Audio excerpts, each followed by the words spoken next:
ایک حدیث مبارکہ کا تسلسل چل رہا تھا۔ نبی اسلام نے ارشاد فرمایا والصبر ردائی، اور صبر میری چادر ہے۔ صبر کا لفظ قرآن مجید میں 90 مقامات پر استعمال ہوا ہے، اور اس کا لفظی مطلب ہوتا ہے روکنا، تھام لینا۔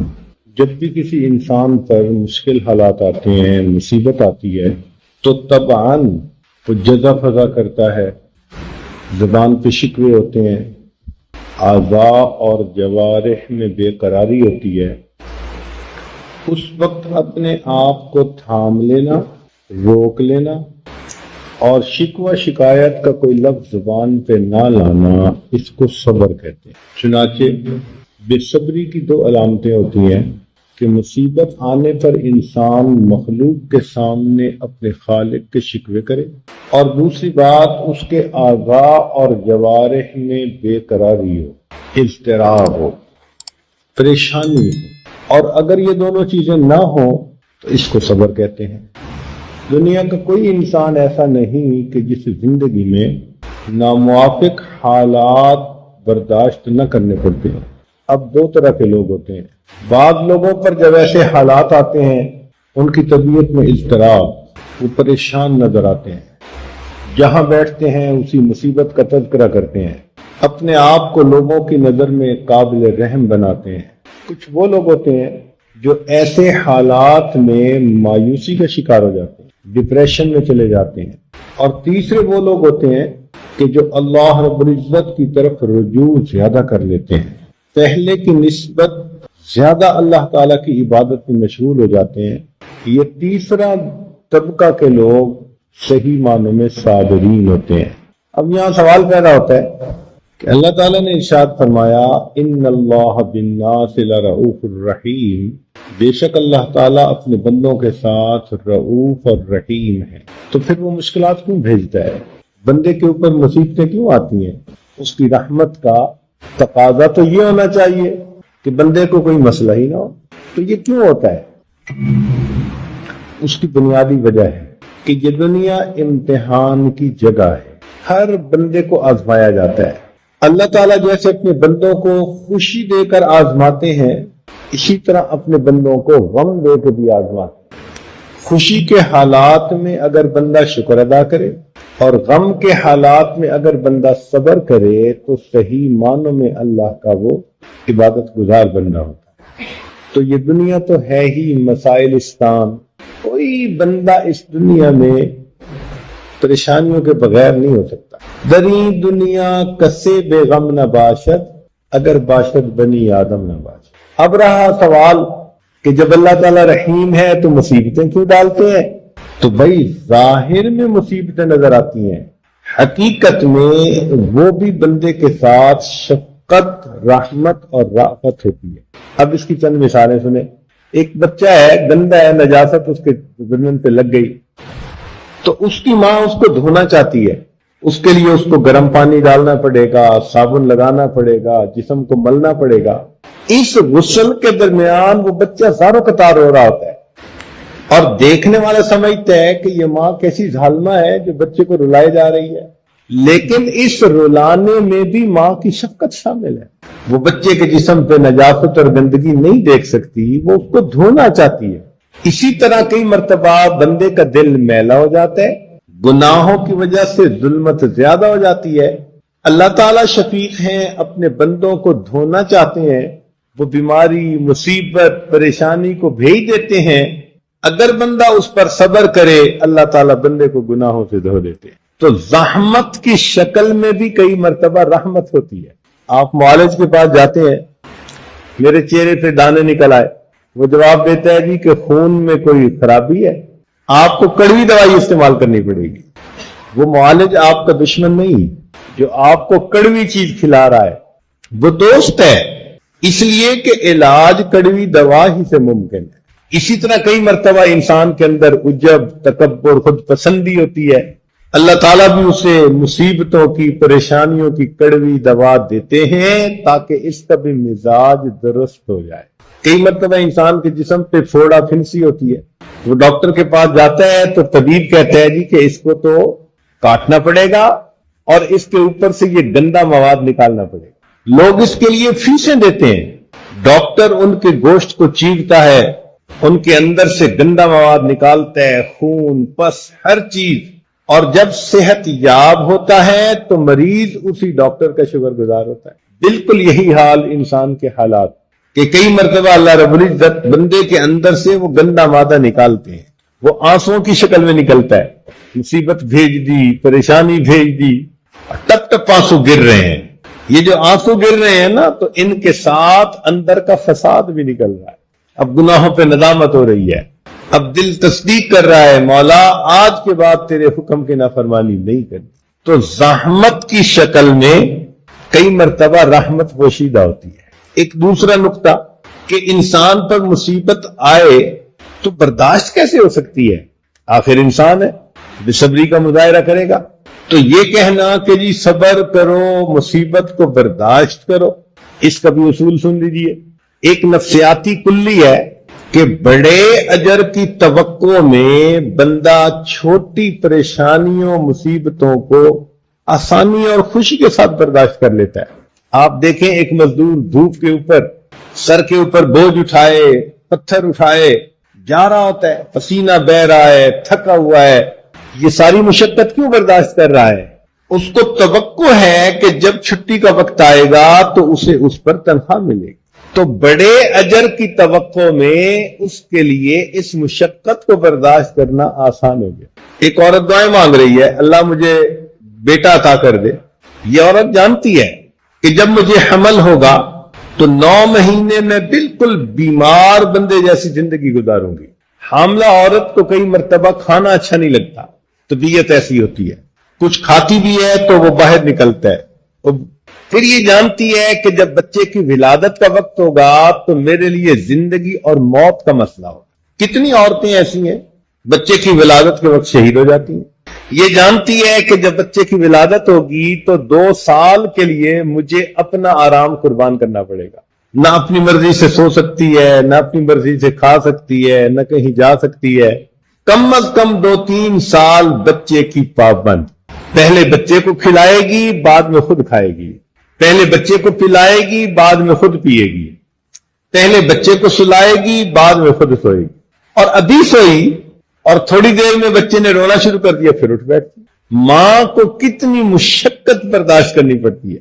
سردیوں کے موسم میں لحاف کے اندر میٹھی نیند سوئی ہے, بچہ رونا لگ جاتا ہے, پھر اس کو اٹھ کے بیٹھنا پڑ جاتا ہے. تو اس عورت کو پتا ہے کہ مجھے یہ ساری تکلیفیں اٹھانی پڑیں گی, مگر ماں بننے کی دل میں ایسی چاہت ہے کہ یہ دعائیں مانگتی ہے رو رو کر, اللہ مجھے بیٹا عطا فرما. تو بڑے اجر کی توقع میں چھوٹی مصیبتوں کو برداشت کرنا بندے کے لیے آسان ہے. آپ ایک پہرے دار کو دیکھیں, لوگ نرم بستروں پر میٹھی نیند سو رہے ہوتے ہیں, وہ گلی میں کھڑا جاگ رہا ہوتا ہے, چل رہا ہوتا ہے, آنکھوں میں نیند ہے, جسم بے آرام ہے, پھر بھی ڈیوٹی کر رہا ہے. کس لیے؟ اس کو یقین ہے کہ مہینے کے بعد مجھے تنخواہ ملے گی.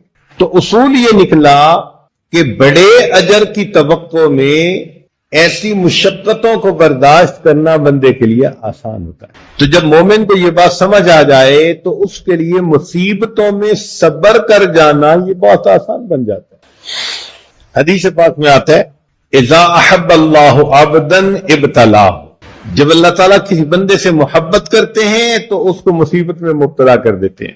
وَإِن صَبَرَ اجْتَبَاهُ وَإِن رَاضِيَ اصْطَفَاهُ, اگر وہ صبر کر لے تو اسے اپنا مجتبی بنا لیتے ہیں, اور اگر اس پر وہ خوش ہو تو اپنا مصطفیٰ بنا لیتے. ہمارے مشائخ نے فرمایا, بلا الدست دوست عطاست, کہ جو دوست کے ہاتھوں سے ملے وہ بلا نہیں عطا ہوتی ہے. بلا از دست دوست عطا است, بلا دوست کے ہاتھوں سے ملے تو عطا ہوتی ہے. وَأَذْ عطا نالیدن خطا است, اور عطا کے اوپر نالا شکوہ کرنا یہ خطا ہوتی ہے. تو اللہ رب العزت کی طرف سے کوئی اس قسم کے حالات آ جائیں تو جزا فضا کرنے کی ضرورت نہیں ہوتی. کچھ اس کا لطف اہل محبت سے پوچھئے, شان جلال بھی انہیں شان جمال ہے. اللہ رب العزت کے جلال میں بھی اللہ کا جمال پوشیدہ ہوتا ہے۔ حضرت مجدوب رحمت اللہ علیہ فرماتے ہیں، ایک ان سے کیا محبت ہو گئی، ساری دنیا سے عداوت ہو گئی، لاکھ جھڑکو اب کہاں پھرتا ہے دل، ہو گئی اب تو محبت ہو گئی۔ جب محبت ہو جائے تو پھر جھڑکیاں پڑنے پر انسان پریشان نہیں ہوتا، محبت اور بڑھتی ہے۔ چنانچہ معروف کرخی رحمت اللہ علیہ فرماتے تھے، لیس بصادق فی دعواہ من لم یتلذذ بضرب مولا، کہ جو مولا کی بھیجی ہوئی مصیبت پر لذت حاصل نہ کرے وہ اپنے دعوے کے اندر جھوٹا ہے۔ اس لیے ہمارے بزرگوں نے فرمایا، تیری نوازش پنہاں کا لطف کیا جانے، وہ دل جو تیری نگاہوں سے پائے مال نہیں۔ جو محبت کے رشتے میں گرفتار نہیں ہوتا اس کو کیا پتا کہ ان جھڑکیوں میں بھی محبت پوشیدہ ہوتی ہے۔ جب یہ بات سمجھ آ جائے تو مصیبت میں بندے کے دل میں اعتراض نہیں پیدا ہوتا۔ آپ سنتے ہیں نا، کئی لوگ اعتراض کرتے ہیں اللہ تعالیٰ کی تقسیم پر، ہمارے رزق کا مسئلہ دور نہیں ہو رہا، اولاد نہیں مل رہی، صحت ٹھیک نہیں ہو رہی۔ جب حقیقت سمجھ میں آ جائے تو سب اعتراض ختم ہو جاتے۔ چنانچہ سیدنا صدیق اکبر رضی اللہ عنہ بیمار ہوئے، کسی نے پوچھا کہ حضرت طبیب کو بلا کے لے آئے، تو فرمایا کہ طبیب نے مجھے دیکھ لیا ہے۔ کہ جی اس نے دیکھ کر کیا کہا ہے؟ فرمایا اس نے دیکھ کر کہا ہے انی فعال لما یرید۔ حضرت عبداللہ بن مسعود رضی اللہ عنہ بیمار ہوئے تو سیدنا عثمان غنی لانو ان کی تبا فرسی کے لیے، بیمار فرسی کے لیے آئے، تو انہوں نے آ کر پوچھا کہ ما تشتکی، آپ کو کیا شکایت ہے؟ تو فرمایا ذنوبی، مجھے اپنے گناہوں کی شکایت ہے۔ فرمایا ما تشتہی، آپ چاہتے کیا ہیں؟ فرمایا رحمت ربی، اپنے رب کی رحمت کو چاہتا ہوں۔ انہوں نے کہا کہ اچھا میں کسی معالج کو بلاؤں؟ فرمایا الطبیب امرضنی، میرے طبیب ہی نے تو مجھے مریض کیا ہے۔ انہوں نے فرمایا اچھا میں آپ کو بیت المال سے کچھ بھیجتا ہوں۔ فرمایا لا حاجت لی فیہا، مجھے اس کی کوئی ضرورت نہیں ہے۔ ان کا اچھا میں آپ کو ہدیہ بھیجتا ہوں۔ تو جواب میں فرمایا کہ میں نے نبی علیہ السلام سے یہ سنا، من قرأ سورۃ الواقعہ کل لیلہ، جس نے ہر رات میں سورہ واقعہ کی تلاوت کی، لم تصبہ فاقۃ ابدا، اس کو کبھی بھی فاقہ نہیں آ سکتا، تو مجھے ہدیے کی بھی ضرورت نہیں ہے۔ یہ صحیح معنوں میں صبر، کہ اللہ رب العزت جس حال میں رکھے بندہ اپنے رب سے راضی ہو، رب کی تقسیم پر راضی ہو۔ چنانچہ مولانا روم رحمت اللہ علیہ نے عجیب و غریب حکایتیں لکھی ہیں۔ فرماتے ہیں کہ ایاز کا ایک غلام تھا، محمود کا ایک غلام تھا جس کا نام ایاز تھا۔ محمود کو اس سے بڑی محبت تھی۔ لوگوں نے اعتراض کیا کہ ہم اس سے شکل میں اچھے، عقل میں اچھے، نسب میں اچھے، علم میں اچھے، اور آپ کی جو محبت کی نظر اس پر پڑتی ہے وہ کسی اور پہ نہیں پڑتی۔ انہوں نے کہا اچھا میں اس کا جواب دوں گا۔ چنانچہ ایک دن انہوں نے کڑوا پھل منگایا اور اس کی کاشیں بنائی اور سب میں تقسیم کی۔ جس نے منہ میں ڈالا اس نے تھو تھو کی ہوئی۔ محمود کو دیکھا نہ ایاز کو دیکھا تو وہ مزے سے کھا رہا ہے، تو پوچھا کہ بھئی کیوں، یہ پھل کڑوا نہیں؟ تو اس نے جواب میں کہا کہ کڑوا تو ہے لیکن میں اسے کھا رہا ہوں۔ کیوں کھا رہے ہو بھائی؟ کہنے لگا کہ مجھے یہ بات ذہن میں آئی کہ جس بادشاہ کے ہاتھوں سے ساری زندگی میں میٹھی چیزیں لے کر کھاتا رہا، اگر آج کڑوی بھی مجھے مل گئی تو واپس کرتے ہوئے مجھے حیا آتی۔ ہم بھی یہی سوچیں، جس پروردگار نے ہمیں صحت دی، عزت دی، رزق دیا، ایمان عطا کیا، اتنی نعمتیں دی، اگر اس کی طرف سے کوئی مشکل حالات آ جائیں تو ہم بھی مصیبت کو برداشت کریں۔ اسی کو کسی عارف نے یہ کہا، نشود نصیب دشمن کہ شود ہلاک تیغت، کہ دشمن کے نصیب میں نہیں تھا کہ تیری تیغ سے وہ ہلاک ہوتا۔ نشود نصیب دشمن کہ شود ہلاک تیغت، سرے دوستاں سلامت کہ تو خنجر آزمائی، دوستوں کے سر سلامت رہے کہ تو ان پہ اپنے خنجر آزماتا ہے۔ یہ دشمنوں کے نصیب میں کہا، یہ تو نعمت دوستوں کو نصیب ہوئی۔ تو اللہ والوں کا بھی یہی حال کہ وہ کہتے ہیں کہ دشمنوں کو کہاں، ان کو تو اللہ دنیا میں سب کچھ دے دیتا ہے، اس لیے کہ آخرت میں ان کو کوئی حصہ نہیں ہوتا. اور یہ چیزیں تو اللہ تعالیٰ اپنے دوستوں کو دنیا میں دیتا ہے، بلاؤں اور مصیبتوں کو. اس لیے کسی عارف نے کہا کہ تیرا غم بھی مجھ کو عزیز ہے کہ وہ تیری دی ہوئی چیز ہے. اللہ یہ غم مجھے اس لیے اچھا لگتا ہے کہ تیری طرف سے یہ مجھے ملا. ایک اصول کی بات یاد رکھیں کہ بے صبری کرنے سے انسان کی مصیبت نہیں ٹلتی. بے صبری کرنے سے انسان کی مصیبت نہیں ٹلتی. ہاں، مصیبت پہ جو ثواب ملنا تھا بندہ اس سے محروم ہو جاتا ہے. تو بے صبری کا کیا فائدہ ہوا؟ علماء نے لکھا ہے کہ صبر کی 3 اقسام ہیں. پہلا ہے طاعت الہی پہ صبر. جب انسان نیک اعمال کرتا ہے، نیکی کرتا ہے، تو اس کو اپنے نفس کو تھام کے رکھنا پڑتا ہے.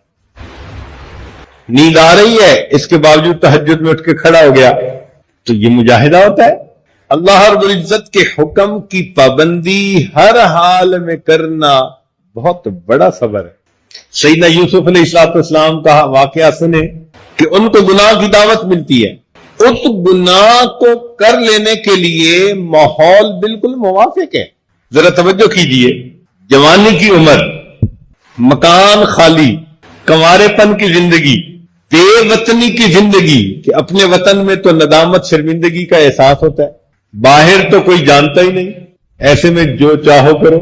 تو بے وطنی کی زندگی، پھر ایک عورت خود گناہ کی دعوت دے رہی ہے، اور دعوت ہی نہیں دھمکی بھی ساتھ دے رہی ہے کہ تجھے جیل میں جانا پڑے گا اگر میری بات نہ مانی. اور پھر اس کے محکوم بھی ہیں. کتنے معاملات ایسے ہیں کہ جو اس بات کا تقاضا کرتے ہیں کہ بات ماننی چاہیے، مگر سیدنا یوسف علیہ السلام نے فرمایا معاذ اللہ، میں اللہ کی پناہ مانگتا ہوں. یہ اپنے نفس کو تھام لینا، روک لینا، یہ مجاہدہ ہے. اس کو صبر کہتے ہیں. سلیمان بن یسار رحمت اللہ علیہ ایک محدث گزرے، حج کے سفر پر گئے، ایک جگہ خیمہ لگایا، 2 ساتھی روٹی لینے شہر چلے گئے. اتنے میں ایک بدو خوبصورت عورت آئی اور اس نے کچھ بات کہی، یہ انہیں سمجھ نہ آئی. تو انہوں نے روٹی اٹھائی کہ بھئی میں اس کو دے دوں، مانگنے والی عورت ہے. تو جب روٹی اٹھائی تو اس نے کہا کہ مجھے یہ نہیں چاہیے، میں تو تمہارے پاس اس لیے آئی ہوں کہ تم بھی اکیلے ہو اور میں آئی ہوں، ہم اپنا وقت گزاریں. ان کے ذہن میں فوراً یہ بات گئی کہ شیطان نے اپنے نمائندہ کو میرے پاس بھیجا تاکہ مجھے اللہ سے دور کر دے. یہ خیال آتے ہی انہوں نے رونا شروع کر دیا، آنکھوں میں آنسو. ان کو روتا دیکھ کر عورت پر حیا غالب آئی تو وہ چلی گئی. رات کو سوئے تو سیدنا یوسف علیہ السلام کی زیارت ہوئی. انہوں نے کہا کہ اے اللہ رب العزت کے پیارے نبی صلی اللہ علیہ وسلم، آپ کتنے عظیم کہ زلیخا نے کہا تھا قالت حیت لک، اور آپ نے کہا تھا معاذ اللہ، میں اللہ کی پناہ مانگتا ہوں. تو سیدنا یوسف علیہ السلام نے فرمایا کہ میں تو اللہ کا نبی تھا، اللہ کی حفاظت میں تھا، میری اس بات پر اتنا تعجب نہیں، تعجب تو اس بات پر ہے کہ تمہارے سامنے عورت گناہ کا تقاضا کرتی ہے اور تم پر اللہ کا خوف اتنا غالب آتا ہے کہ وہ شرمندہ ہو کے واپس چلی جاتی. دوسرا ہے ترک معصیت پر صبر. معصیت کو، گناہ کو چھوڑا جائے تو دل نہیں چاہتا، نفس نہیں چاہتا، صبر کرنا پڑتا ہے. کسی سے ناجائز تعلق تھا، توبہ کر لی، بار بار یاد آتی ہے، ماحول بھی موافق ہے، اس کے ساتھ بات چیت بھی کر سکتے ہیں، گناہ میں ملوث بھی ہو سکتے ہیں، مگر اپنے آپ کو تھام کے رکھا. یہ جو ترک معصیت کے اوپر صبر ہے، یہ دوسری قسم. جگر مراد آبادی نے حضرت اقدس تھانوی رحمۃ اللہ کے ہاتھوں پر جب توبہ کی تو بلا نوش تھے، شراب پیتے تھے، توبہ کر لی. جب توبہ کی تو بیمار ہو گئے، یکدم جو چھوڑ دیا. اطباء نے کہا کہ آہستہ آہستہ شراب کو کم کرتے اور بالآخر چھوڑ دیتے. اب آپ اس وجہ سے بیمار ہو گئے ہیں. انہوں نے کہا کہ اچھا اگر میں تھوڑی تھوڑی پینا شروع کر دوں تو کیا ہوگا کہ تمہاری عمر لمبی ہو جائے گی. پھر کیا ہوگا کہ جی موت تو آنی ہے. تو ماننے لگے جب بعد میں بھی موت آنی ہے تو پھر میں پیوں کس لیے. لہذا انہوں نے اس مجاہدے کو برداشت کیا اور اللہ تعالیٰ نے سچی توبہ پر استقامت عطا کی. جو لوگ سگریٹ چھوڑتے ہیں تو کھانا کھانے کے بعد ان کی حالت عجیب ہوتی ہے. اللہ رب العزت کی رضا کے لیے اپنے نفس کو تھام لینا، یہ ترک معصیت پر صبر کہلاتا ہے۔ اور تیسرا ہے امتحان الہی پر صبر، اللہ کی طرف سے امتحان آ جائے صبر کر لے۔ جیسے ام سلیم رضی اللہ تعالیٰ نے، ایک صحابی ہیں، اللہ نے بیٹا دیا اور ابو طلحہ ان کے خاوند جو تھے ان کے آنے سے پہلے اس بچے کی وفات ہو گئی، انہوں نے اس پر صبر کیا، لمبا واقعہ ہے۔ نبی علیہ السلام نے فرمایا کہ اللہ تعالیٰ نے میری امت میں ایسی عورت کو پیدا کر دیا جیسے بنی اسرائیل کی ساورہ تھی۔ امتحان الہی کے اوپر صبر کرنا یہ تیسری قسم ہے، اطاعت الہی پر صبر، ترک معصیت پر صبر اور امتحان الہی پر صبر۔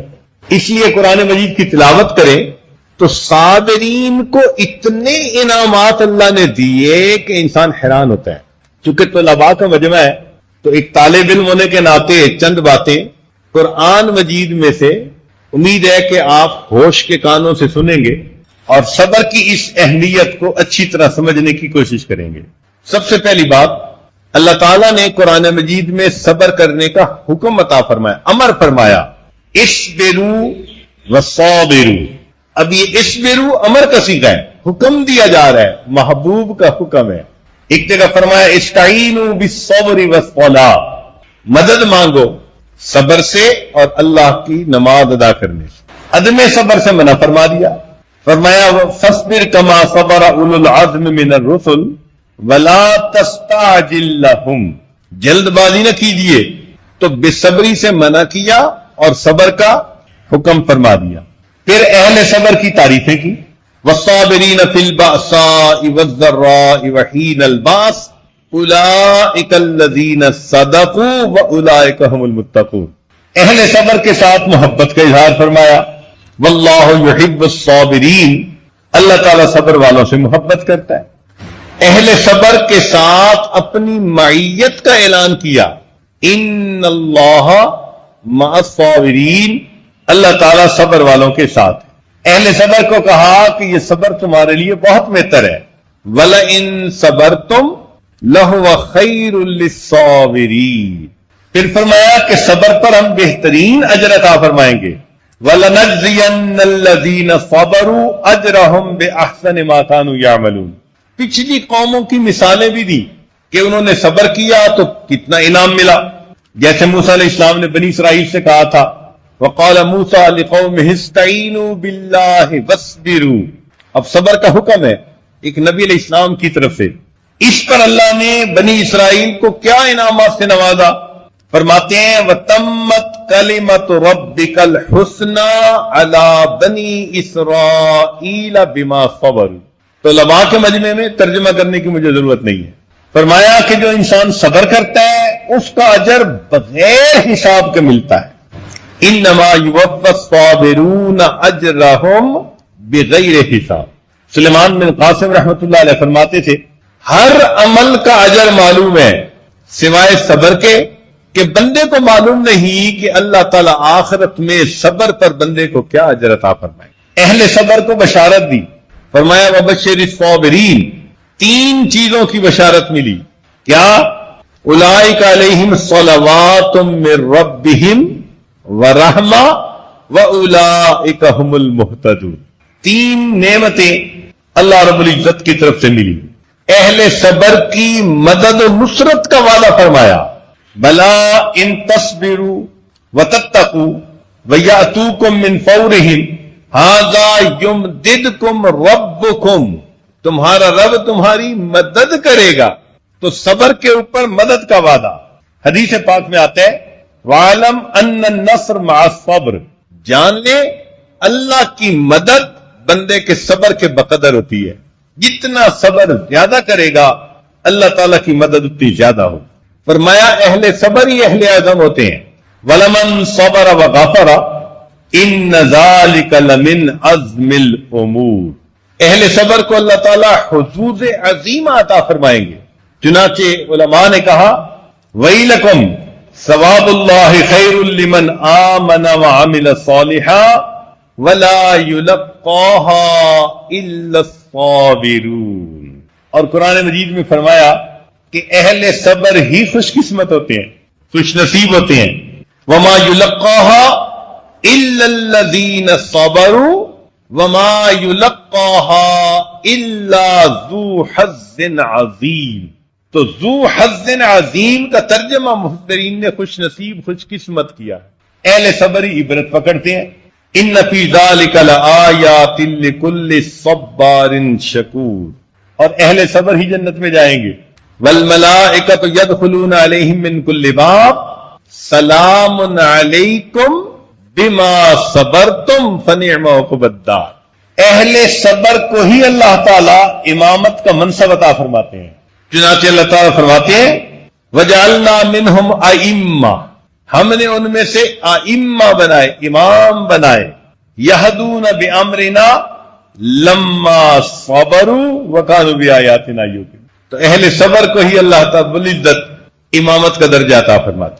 فرمایا وَإِذِ ابْتَلَىٰ إِبْرَاهِيمَ رَبُّهُ بِكَلِمَاتٍ فَأَتَمَّهُنَّ قَالَ إِنِّي جَاعِلُكَ لِلنَّاسِ إِمَامًا. دیکھا آزمائشیں آئیں، صبر کیا، فرمایا میرے ابراہیم میں تجھے انسانوں کا امام بناؤں. اس لیے سیدنا فاروق اللہ عنہ فرماتے تھے خبر عیش ادرکناہ بالصبر، کہ خوشی کی خبر ہم نے ہمیشہ صبر کے بعد سنی ہے. حضرت انس اللہ عنہ فرمایا کرتے تھے من کنوز البر کتمان المصائب. نیکی کے خزانوں میں سے ایک خزانہ یہ ہے کہ انسان پر کوئی مصیبت آئے تو وہ اس کو دوسروں سے چھپائے، پتہ ہی نہ چلنے دے کسی کو. صبر کے اندر کچھ صفات ہوتی ہیں کہ صبر باللہ ہو، صبر للہ ہو، صبر مع اللہ ہو. صبر باللہ وَاصْبِرْ وَمَا صَبْرُكَ إِلَّا بِاللَّهِ. اللہ کے لیے صبر ہو، فرمایا وَلِرَبِّكَ فَاصْبِرْ، اپنے رب کے لیے صبر کیجئے. صبر کی انتہا کیا ہے؟ ذہن میں ایک سوال پیدا ہوتا ہے کہ صبر کی انتہا کیا ہے؟ تو سنیے، صبر کی انتہا یہ ہے کہ انسان مخلوق کے سامنے اپنے خالق کے شکوے نہ کرے. اگر کوئی مصیبت تنگی تکلیف پہنچے تو اپنے مالک کے سامنے ہی فریاد کرے. سیدنا یعقوب علیہ السلام نے صبر کیا اور کیا کہا انما اشکو بسی وحزنی الی اللہ. دیکھا میں اپنا غم اللہ کے سامنے بیان کرتا ہوں. صبر ایوب کا تذکرہ قرآن مجید میں کہ سیدنا ایوب علیہ السلام پر جب اللہ تعالی کی طرف سے امتحان آیا انہوں نے اس کے اوپر صبر کیا اور اپنی فریاد اللہ سے کی. کیا کہا رب انی مسنی الضر وانت ارحم الراحمین.